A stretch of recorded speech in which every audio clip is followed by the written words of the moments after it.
Welcome, everybody, to this week's podcast episode for the Financial Freedom Podcast. And I'm your host, Dr. Christopher Liu. And as you know, we talk about 4 different types of freedom: time, financial, location, health freedom. And in that light, I'm always interviewing entrepreneurs, speakers, influencers on the cutting edge, changing the world. So today we have Alison Smith, and she is an author, podcaster, speaker, and coach. And she is very good at getting people unstuck.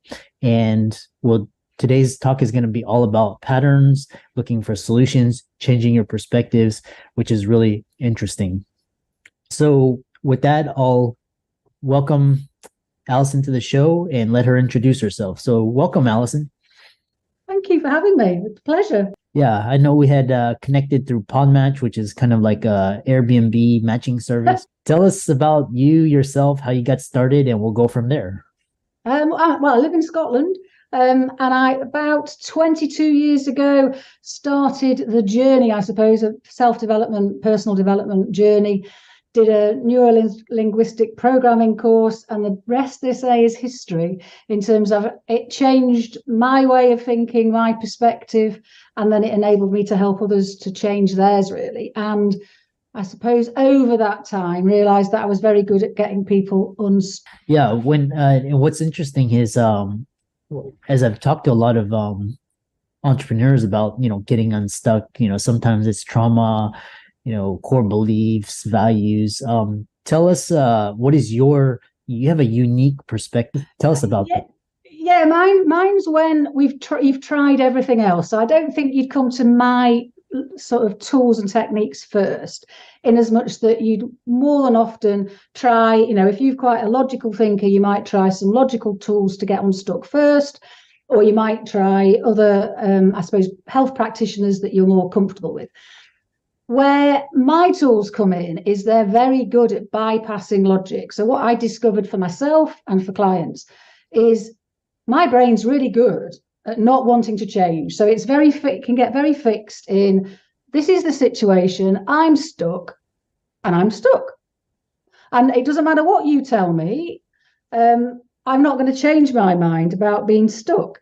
And if you come up with a solution, my brain will go, oh, no. And it will sort of defend against all of those great ideas you're coming up with, and say, no, they're not right, because, I'm right. I've got all the data, I've got all the facts, and that supports me being stuck.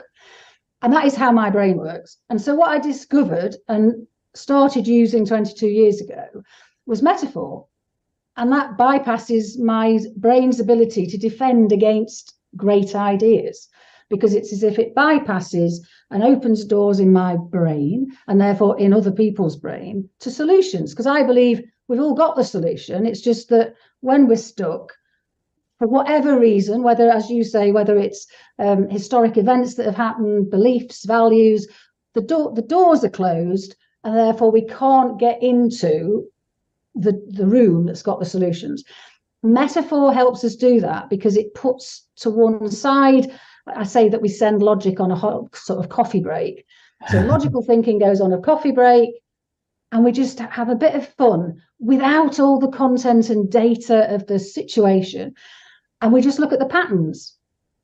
And the patterns enable us to go, oh, yes, I'm being a bit defensive. Or, oh, yeah, there's another perspective to look at. So that's, most of the tools are, use metaphor in order to look at the situation and open up our understanding of the situation, really.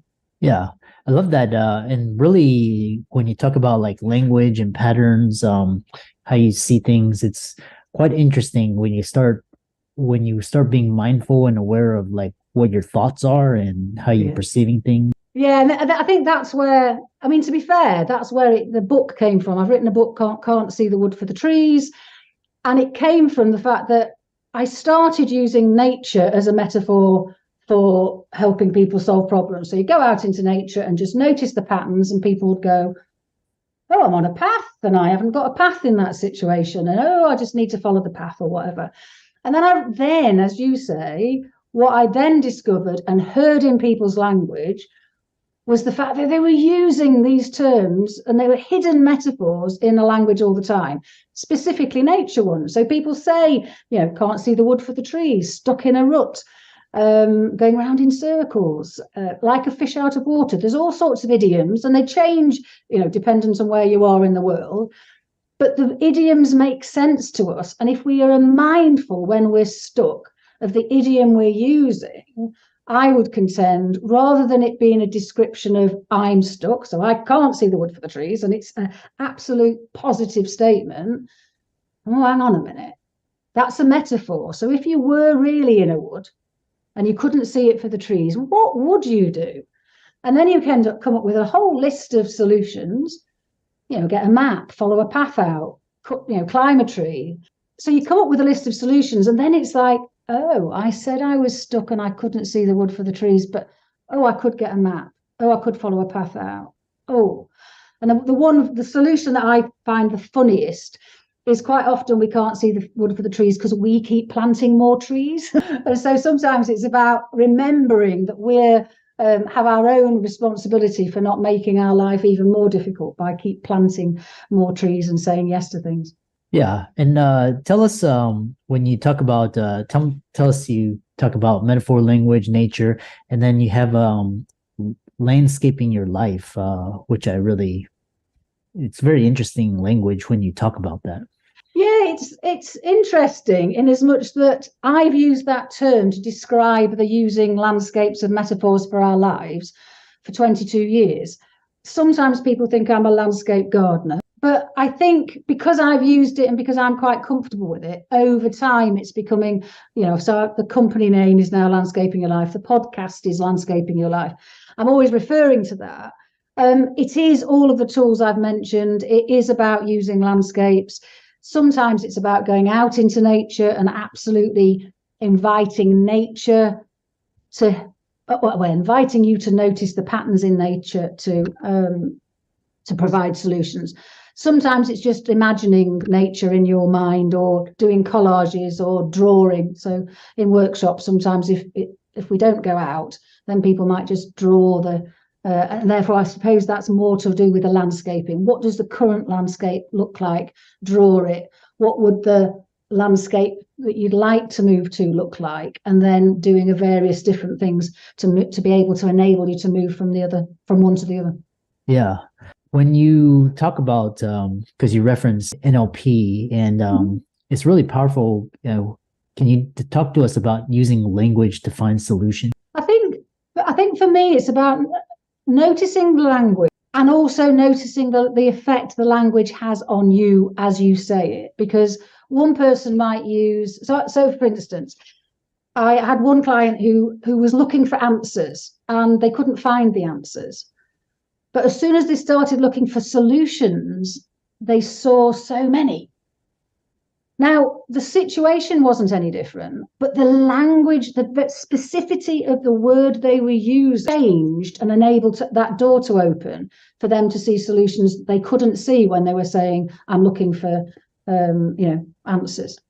So I think it's about, and it'll be different. So one person will love the word answer, somebody else will like solution, somebody else will like options. So I think the problem you've got is that there's no one right, if we always use the word solution, everybody will get it.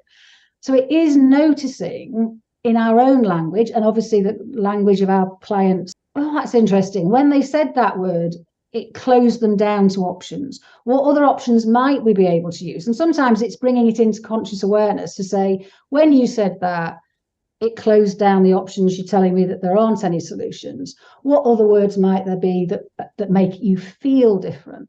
So I think it is that, as you say, that conscious awareness of language, the impact it's having on you or having on other people, that we use a word that we're comfortable with, so we don't get a feeling that it's incongruent, and yet the other person who's hearing it, the hackles come up, and I suppose the doors close in their mind because you've used a word that for whatever reason is unhelpful or unresourceful for them. Yeah, I love that. And it sounds like from talking to you and you're using nature and landscape. So you talk about, in that context where you're using, helping people find perspective, how to see the wood for tree. Yeah. The interesting thing is that it is about, because not everybody's going to be able to relate to the seeing the wood for the trees. So that's why the book's got a number of different idioms, which of these relate. I think I come back to the can't see the wood for the trees the most, because that's the one that's the richest for me in solution. I suppose the challenge is that we all look at the patterns differently. So if you and I were to go for a walk in a wood, you might actually, if we were both to repeat back the walk we'd had in the wood, think that we'd been on a completely different walk, because we'd noticed different patterns, we'd noticed different things. And I think that's the same with solution finding, that, teams can go out into a wood together about the same issue and come back with different insight. But that's why I love it, because even now, 22 years later, you and I could go for a walk and you could be saying, can't see the wood for the trees, and you could find something in that wood that nobody has ever noticed or said, and therefore it adds to that, oh, brilliant, yet another solution from the wood that we can then apply to our lives. I love that. Now tell us more about, so you talk about this kind of like the beginnings of helping people get unstuck and putting down the stick that people are beating themselves. Sorry, I laugh only because that's one of my, I was going to say one of my favorites, it is, but going around in circles is because so is turning a corner. So sometimes I would say that the words you're using follow through very literally. So if you want to turn a corner, go and find a corner and turn it. Now, that sounds, if anybody's listening, then they'll go, well, that sounds a bit weird. Go and try it, because the people's face when they walk round the corner and go, oh, but it feels different, and because they take the problem with them round the corner. In the same way as if you've got clients, or if you yourself are beating yourself up with a stick, then there's a video blog on my Landscaping Your Life YouTube channel where I put the stick down. And so I go out into a wood, and I'm thinking I'm just going to pick up one stick and, I'm just going to embody putting the stick down. Anyway, it turned out to be about 3 or 4 sticks. There was little sticks, big sticks. And, but it's just the fact that the brain gets to, I suppose, try it out, really. The fact that we're embodying putting the stick down, and then somehow the brain follows through on that commitment. Oh, you've put the physical stick down that you've metaphorically been beating yourself up with. How would it be if I actually... So I have got clients who still now will say, yeah, whenever I start to pick up the stick, I remember your video and I put it back down again. So, and it's even more powerful if you do it for yourself. So, if you've got clients, or if you are beating yourself up, then go out into nature, pick a stick up, pick a few sticks up. I think what surprised me when I did it for the video blog was, oh, there was a little stick and big, they were all different sizes and shapes. In the same way, and I think this is my favorite, is if you're going around in circles, get people to draw the circles. Anybody listening, if you can think of a situation that you feel like you're going around in circles with, put this on hold, go and get a piece of paper and a pen, put this on hold while you go and do that. Come back, and hopefully you'll have done that. And then I want you to draw the circle.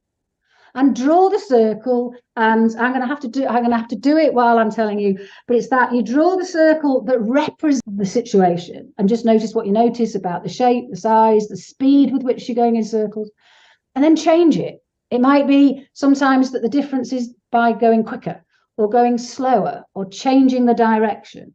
Or I've had people do break free of the circle. But all we're trying to do is disrupt our thinking that is stuck in that circling, and that somehow it might be that you need to pick up a different colour pen. It might be that you need to walk the circle. So I've done this quite often in woods where people walk the circle. But what happens is, by making lots of different changes, you are subtly able to shift your internal thinking about the situation. Yeah. Paths and destinations. What's next? I've written a poem on paths and destinations. Actually, that is what's next. So today I am writing the index for the next book. So that I've already got 2 books. So there's Can't See the Wood for the Trees, and then there's a prescription for well-being journal.